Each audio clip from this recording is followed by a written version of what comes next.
چائے بننے میں 10 منٹ دیر ہو جائے تو گھر والے ایسے شور مچاتے ہیں جیسے اب قضا چائے پینی پڑے گی۔ تالیاں ان لوگوں کے لیے جو کالا ہونے کے ڈر سے چائے نہیں پیتے۔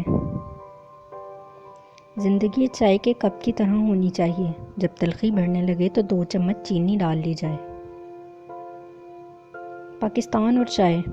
مہمان آ رہے ہیں، چائے بنا لو۔ سر میں درد ہے، چائے بنا لو۔ تھکاوٹ ہو رہی ہے، چائے بنا لو۔ موت آ رہی ہے، چائے بنا لو۔ میں ٹیکنالوجی کو اس دن مانوں گی جس دن چائے ڈاؤن لوڈ کر کے پی سکوں۔ دل، ظرف اور چائے کا کپ ہمیشہ بڑا ہونا چاہیے۔ میں نے زندگی سے ایک بات سیکھی ہے، جو لوگ چائے سے انکار کرتے ہیں ان سے دوستی نہیں رکھنی چاہیے۔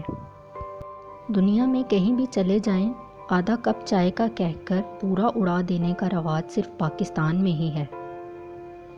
دنیا کا 8واں عجوبہ ہوتا ہے وہ شخص جو کہتا ہے کہ میں ناشتے میں چائے نہیں پیتا۔ دوبارہ گرم کی گئی چائے اور بار بار کیے گئے سمجھوتے، دونوں میں پہلے جیسی مٹھاس اور ذائقہ کبھی نہیں رہتا۔ کسی نے پوچھا چائے فائدہ دیتی ہے یا نقصان؟ میں نے کہا کوئی پلا دے تو فائدہ، اگر پلانی پڑ جائے تو نقصان۔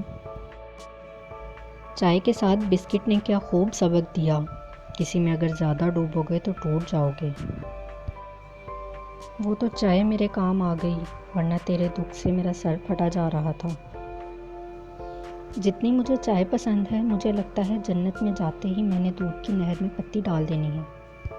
چائے کے 2 کپ، ایک میرا اور دوسرا بھی میرا، کیونکہ میں ہوں اور میرے ساتھ بھی میں ہوں۔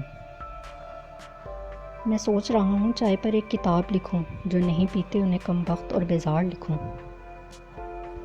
خدا کرے کہ میری عرض پاک پر اترے چائے کی ایسی نہر جو کبھی خشک نہ ہو۔ نام لیتے ہو چائے کا، بدتمیز، تم اسے اشرف المشروبات کیوں نہیں کہتے؟